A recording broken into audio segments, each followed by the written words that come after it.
Good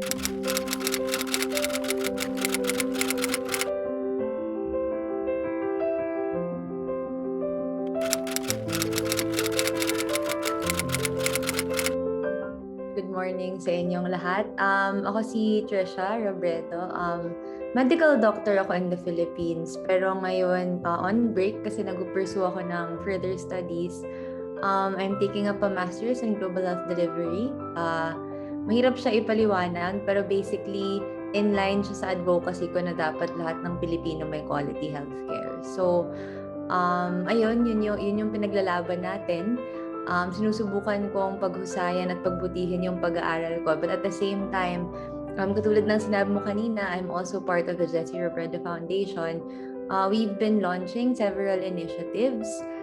Yung paparating namin ngayon is paano natin i-merge ang good governance in health.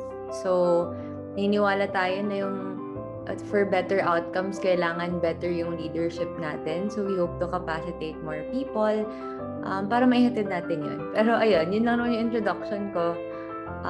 Yun, thank you for inviting me. I'm very happy to be here. Good morning po. Hello po, I'm Trixie and Bautista. And I am a legal management student po. Third year in UST and also affiliation ko po in the university is the UST UNESCO Club. And I'm also part of the Committee of Policy Development of the UST Central Student Council. And outside the university po, I'm affiliated with the UNESCO SDG for Youth Network. So our main advocacy and my main advocacy po is child's rights and inclusive education. Actually po, share ko lang po na we are also a recipient of the Robredo grant. So, this is also for our literacy initiative last 2018 po ata if I'm not mistaken.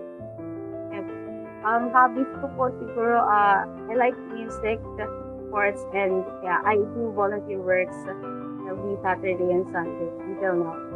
All right, good morning to everyone, to my co-panelists, and of course, LMLC. I am Nathan Agustin, and as mentioned a while ago, I'm currently the Central Student Council President and a senior law school student here in the University of Santo Tomas Faculty of Civil Law. Some things about me, advocacies, of course, as part of the Student Council, I am for student representation, definitely. But aside from that, I also want to strive for participatory governance, especially if God permits me to become a lawyer, and respect for human rights and strong institutions. Some hobbies that I enjoy, I do like planting and reading and occasionally public speaking, especially in entertainment or organizations hosting such as those kinds of events. Yeah, that's basically it from me. Thank you. Good morning. So, hello. Ako si Verrick. Pwede nyo naman ako tawagin V or Ver. Affiliation. So right now, I'm the college president also of the Arts College Government. So for the College of Liberal Arts ng DLSU, Manila. So at the same time, I am a proud pansexual LGBTQIA+ leader na nagsusulong ng mga inklusibong programa also para sa ating mga estudyante. At sa labas ng pamantasan, ako naman ay ang punong tagapaghimok ng Balur Kanlungan. So it's very much aligned to my advocacy, which is LGBTQIA+ youth empowerment and wellness. So, yun no, kung makikita nyo rin, yung magiging hobbies ko ay very much aligned dyan. It's really about the arts because my father, when he was still alive, he was a tattoo artist. So, at a very young age, na-immerse na rin ako on working with different cultures. So, yun, I love arts, I love film, I love drag race and everything in between. So, I think that's for me. Our first question will be, how can a leader serve efficiently and effectively despite going through personal hardships? Ako feeling ko, syempre one of the most difficult things as a leader is parang pagpuno ka ng frustration. Parang ang hirap mamuno kung nakikita mo na yung iniidolo mo, yung dapat nilolook up mo, not performing his best, or parang yung pumapalibot sa yung sitwasyon na kapandu mo. Tapos puno ka talaga ng frustration. And honestly, recently, the past couple of months, ganun yung nararamdaman ko. Na parang, bakit pa ba tayo nag-e-effort na isulong yung mga pinaglalaban natin, na yung community na gusto nating tulungan, ayaw naman tanggapin yung tulong natin or yung hinahatid nating serbisyo. Pero ako yung lagi kong iniisip kapag ganyan, kung hindi ako yung gagawa nun, sino yung ibang gagawa? I always try to think about it as I am privileged to be of service to others at hindi lahat binibigyan ng same opportunities na meron ako. At sinasabi nga nila, diba, sabi ni Spider-Man, with great power comes great responsibility, or sabi ni Spider-Man. So, acknowledging that kind of privilege and acknowledging that kind of position that you're given, yung barahan na binigay sa'yo, yun talaga yung nakaka-fuel sa'yo na magpatuloy. So ako yung frustration, that's what I try to use as fuel to keep going. Pero syempre, stronger than frustration is love eh. Parang may isip mo as a leader or kahit as a Filipino lang, napufrustrate ka or nasasaktan ka kasi nagmamahal ka. In many things. So parang ako, for me, yun talaga yung driving force ko, na parang saan ba nag-uugat yung frustration? It's from a place of love. So I think that's strong enough to keep you going. So ayun, if I have to summarize everything, it's frustration, it's love, it's responsibility. Knowing na kung hindi ikaw gagalaw, walang ibang gagalaw. So kailangan mo, you have to make the most out of what you're given. So ayun. Okay, I guess I'll go next. Kanina nahirapan ako agad mag-isip kasi of course, there's a lot of personal hardships being experienced. Inisip ko, ano kayang pwedeng pinaka-i-share dito? So I'll try my best to give out some of these, especially those na nakaka-anchor sa maging student natin. Number one na sa personal hardship natin, syempre yung academic standing, yung grades natin. We always have that pressure to maintain things. Of course, family, lalo na ngayon during the time that we have online learning, most of us are not yet transitioning towards full face-to-face. We are currently living in one space with our families, and occasionally, na-mix up yung mga struggles natin with our families and our studies, and of course, leadership. Another hardship I've experienced is misunderstanding with my team members, na minsan dahil sa small misunderstanding, we end up hurting each other.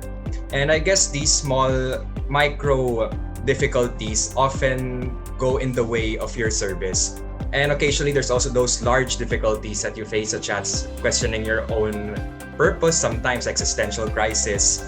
And I guess as a leader, how do you serve efficiently and effectively despite all of these different challenges? Well, for me, I always try to, of course, remember the purpose of what I'm doing. I am here because there is a need to represent the students. And I guess I can relate very much to Dr. Tricia's sharing a while ago. Kung hindi ikaw yung gagalaw, paano mangyayari sa mga kasama mo? Basically at that sense. And I guess that was one of the driving factors why I keep going and serving despite having all of these personal hardships. Sometimes I even wager na parang, dapat papasa ako sa SEM na to para makatuloy ako sa pagiging leader ko and all of that. And in the end, that drives me to excel in leadership. And at the same time, it pushes me through my hardships. And of course, I think one thing that's important as well is if you're really doing what you love to do. If you love what you're doing, if you really appreciate the acts that you do in line with your leadership goals, it really helps you get through. Mahirap kasi gumawa ng isang bagay kung wala na pagmamahal sa puso mo, syempre, di ba? That applies to so many things. And most especially in leadership. You have to love what you're doing, you have to strive at where you are, and you have to really get that sense of understanding of your job.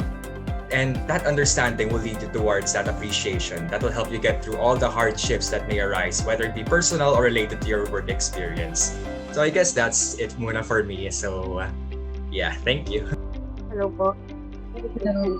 Actually, I can agree with the insights po of Dr. Tricia and Kuya Nathan. And for me po personally, it's also academic stress and family stress. Because on a personal note, both my parents became positive this COVID, and then my father got stroke. So, and I lost my scholarship to the university. Lessen the recipient of the scholarship. So I am a student athlete as well, but I lost my scholarship. But that does not hinder me in continuing my advocacy. And I agree po with Kuya Nito na we need to love and believe on our advocacy. Kasi kung wala tayong believe sa advocacy natin, hindi natin makal, hindi tayo passionate dun sa advocacy natin, we cannot inspire and we cannot empower others. And for me, an efficient leader is the one that is stepping up, na wala siya iniisip na siguro mabata pa ako, I can do this. He or she has a courage to step up, to be the representation of those who are voiceless. So in our case, we work with the students and we work with the children. So we know that children, even though they have the potential, the society do not recognize them or encourage them to join the decision making or this kind of discussions.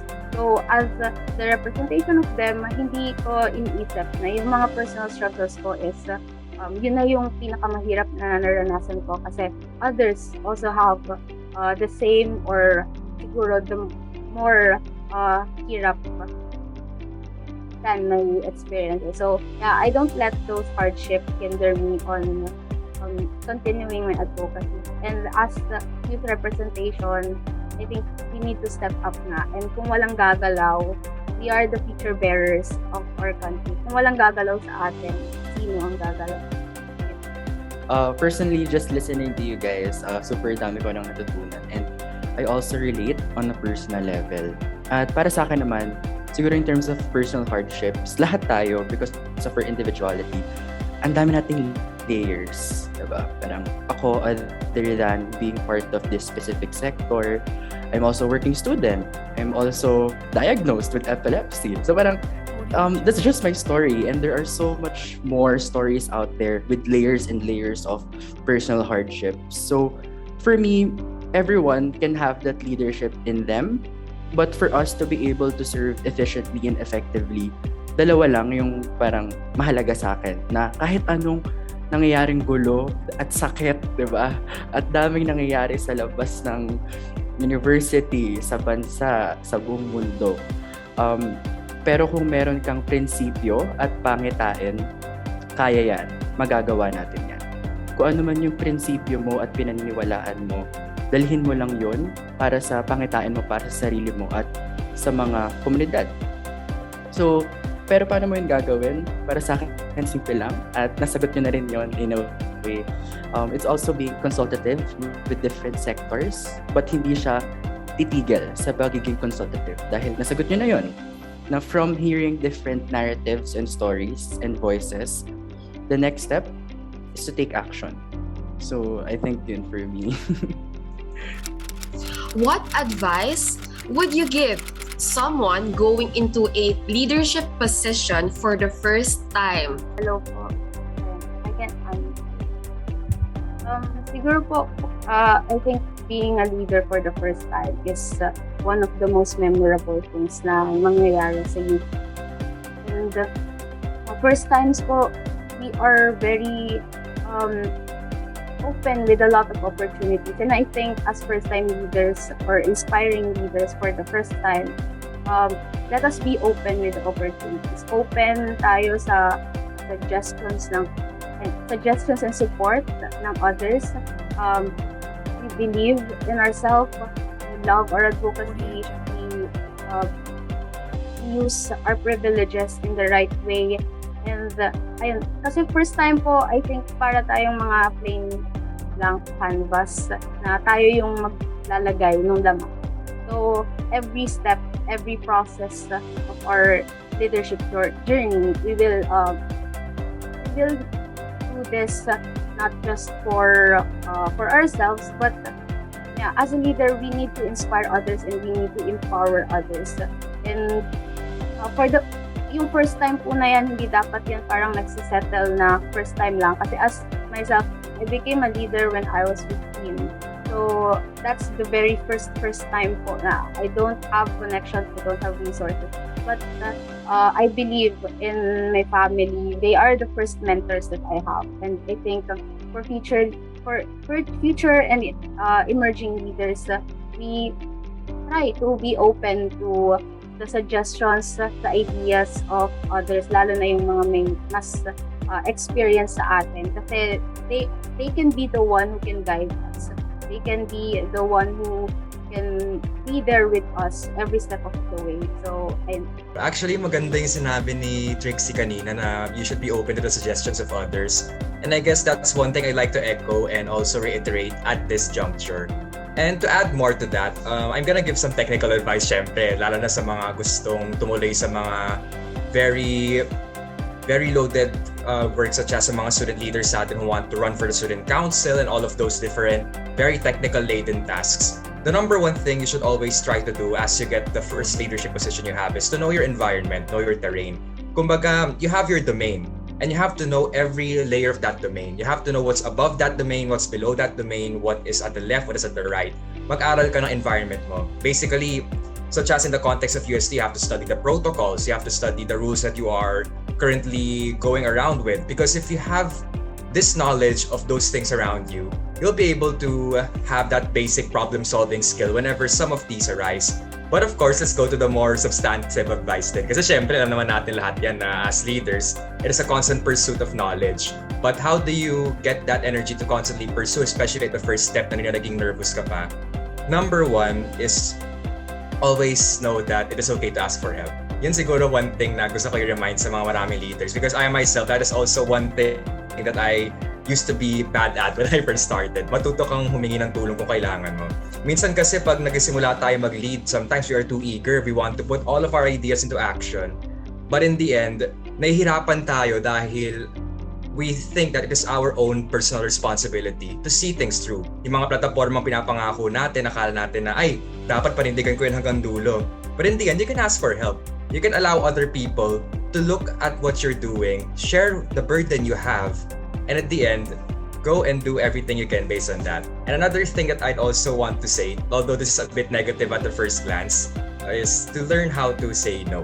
As a new leader, ang daling mag-yes. Excited tayo mag-yes palagi sa lahat ng opportunities.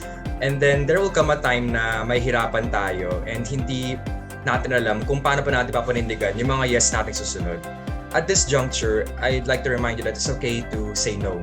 Okay lang na magtanggi sa ibang opportunities, but of course, dapat syempre, tingnan muna natin kung nakapag-commit na ba tayo or may na ba tayo nabigay na ba tayo mga commitments or mga promises dito. But if let's say that it is an opportunity that you can easily say yes or no to, know that it's okay to say no. Hindi naman kailangan lagi nag-charge ka forward. Take your time, learn at your own pace, because in the end, it's a learning experience. You can learn basically when you charge forward, but you can also learn when you wait and you are patient and taking your time. So yeah, enjoy the experience, but always remember that you're always here with others. Learn to ask for help, learn to say no, and of course, in the end, see it as an experience and as a growth experience for you as well. So super agree ako na dapat you have to be open to help. You have to be humble despite being a leader. Pero kung yung mga first-timers kasi in my experience, in my personal experience, parang you feel so inferior and you feel like you don't deserve to be the leader or the task that you've been given. Para sa akin, lahat naman tayo may sort of imposter syndrome kapag may pinapasok tayong bago. Pero gusto ko lang din ipaalala sa mga first-time leaders na medyo kinakabahan na parang you were put there for a purpose. Napansin ka sa mga nagawa mo na, nakita yung potential sa'yo. So while you do have to be humble and you do have to accept help from people who know a lot of things or who probably went ahead of you. Ayun, importanteng magpakumbaba pero importante din maging confident sa sarili mong kakayahan. And always be in the mindset na kaya mo siyang gawin and always be curious as well. Kasi feeling ko doon nagsisimula yung growth. Ako dati naalala ko naging student council leader din ako pero hindi college, high school lang to so mas maliit yung scope. At Catholic school pa ako lumaki nun. Parang when I entered the role and when I assumed the position, I felt na I had to be so strict with the rules that were given to me. Pero ako, it was under my discretion din siguro na parang ano ba dito yung pakiramdam ko at pakiramdam ng fellow officers ko na kailangan pa namin pagpatuloy. At ano yung mga bagay sa sistema na para sa amin hindi na akma. For example, dun sa high school ko, yung student handbook namin was written in the 90s. We were high school students, 2000s na. So at the time, feeling namin na kung sundin namin lahat ng sinulat noon, wala na tayong progress. Wala nang room for creativity. So, as leaders, I think that you have to balance then being a player na is really by the book and someone who can innovate para din, alam mo yun, para sumunod din yung student body sa, as we progress through time. So, ayun, yun yung aking mga maabiso sa mga first-time leaders. Ako naman, something different din. Something same, something different. As an organizational communication student, may isa ako natutunan na I think also reflects dito sa discussion natin now. And it is, we have different definitions of leadership, diba? Pero minsan parehas, minsan magkaiba. Because for me, leadership also is how you define it based on your own experience. So if it's your first time, okay lang na leadership can be something na sisimulan pa lang, diba? Because personally, leadership, you're meant to make a mistake. May project ka na mag-fail, masisira, you're meant to cry and break down, to feel excited, you're meant to learn. And most importantly, even though that there are multiple meanings of leadership, it's important that you make your leadership meaningful. So, ayun no, ano pa yung sasabi ko dito? Yun talaga, okay lang kahit ano yan sa simula. Agree ako sa mga sinabi ng iba because para kasing mag-isa ka, if minsan wala ka nang tinatanong anong dapat mong gawin. Diba? If your head, like, alam niya ni Nathan, na kung yari, you're CSC president, na wala nang nagbibigay ng order sa'yo sa taas kasi ikaw yung nagde-direct sa people.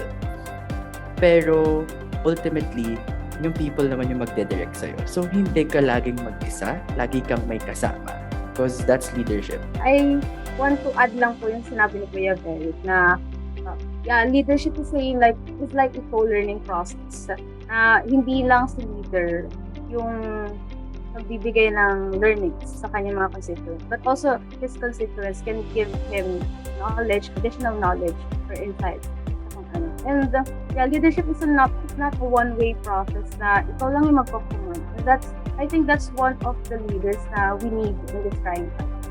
The leader na hindi lang nagpo-command, but also a leader that do the action with its people.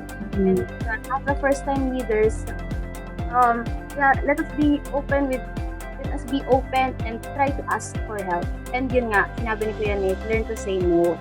Let's set a limitation na hindi porket first time, others might take advantage on us na first time to wala pa tayo. Bigyan natin madaming trabaho. That's not the right way. So yun, limit yourselves with ano lang yung kaya natin for now. Kasi as the process ko, as our journey as a leader ko, marami naman tayong skills na matututunan din. And baka yung mga ibibigay sa atin na iba doon, kayanin na natin in the future.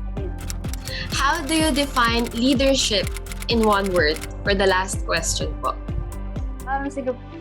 For me, leadership is a language. Leadership is a language.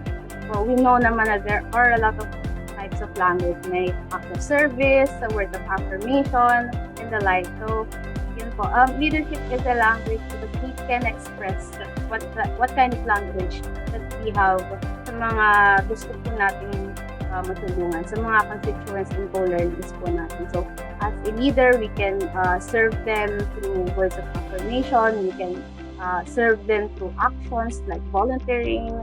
Like we can serve them through giving of gifts in a way na donations or the like. So, leadership is a language. Okay. Ako kasi yung leadership, katulad ng sinabi ni Nathan, medyo mahirap talaga siya i-define. Pero when I think of leadership, I just try to think about the leaders I really admire. And when I think about them, yung mga words na naiisip ko na connected sa kanila, una, they're very inspirational. They inspire people to move. Ako, for me, yung mark of a good leader isn't what he's capable of doing, but what he enables other people to do. Kasi ultimately, kailangan the leader is more than the one doing the leading. Dapat yung leader, siya nag-empower kasi nag-inspire sa kanyang mga kasamahan. Ako, for me, yun yung pinaka-effective characteristic and attribute of a leader. So, ayun, inspirational, empowering is also one. Ayun. And syempre, on the grander scheme of things, yung leadership naman, yung parang, aside from inspiring people, you also give them hope and you give them the capability to dream for bigger things for themselves and to dream for better things. So, ayun yung Okay, para po sa akin, leadership, bilang mag-aaral ng kolehiyo ng Malalayang Sining, leadership is humanity. That leadership can be as diverse as humanity, however you want to do it. It can be diverse as that. Leadership is as powerful as humanity. Because I think ang pagiging isang pinuno ay napaka-human for me. Na, di ba, kanina pag-usapan na being a leader can be about love, being a leader is about serving other people, it's working with other people. Kaya for me, leadership is humanity. Dahil hindi lang kwento ng iba't ibang tao yung kasama mo dyan sa journey na yan, but at the same time, ginagawa mo talaga yan para sa kinabukasan ng bawat tao. Yes, ito, ang generic yung pakinggan at the first instance, but allow me to explain right after. Leadership is love. O, di ba? Sobrang generic, di ba? But anyway, bakit love? Because for me, it is from love. It is from love that these following situations arise. And you have that love for your fellow person, that you know that they have a say in what's at stake for the future of your government, of your society. Next, love brings forth strength. It allows you to go beyond your limits. Talagang pag nagmamahal ka, di ba, ang dami mong ginagawa na di mo alam na kaya mo palang gawin. I'm not talking about any other context. It can be any context. Pwede sa love life, pwede sa leadership nyo mismo. It allows you to go beyond your limits and look at new things that you can do. Nagugulat ka na lang na may mga nagagawa ka palang hindi mo alam kaya mong gawin. And lastly, I guess this is one thing that I also want to emphasize. Love is that which gives you power to protect what is established, but also gives you the courage to start revolutions. You don't know where it can lead you. It allows you to be that very protective person, but also allows you to be that very innovative, very revolutionary person that would be definitely affecting your leadership in the future. And for me, all of these different factors play together to become what we know as leadership. And surprisingly, it all starts from a simple word, love. And I guess for the last one, I'd like to quote na lang one of my mentors back then. I bet some people may know this person. He is Reverend Father Christopher Jeffrey Aitona. And one of the quotes that I've always remembered that he always mentions in his talks is, the more you know, the better you understand. And the better you understand, the best you love. So leadership starts with love and ends with love.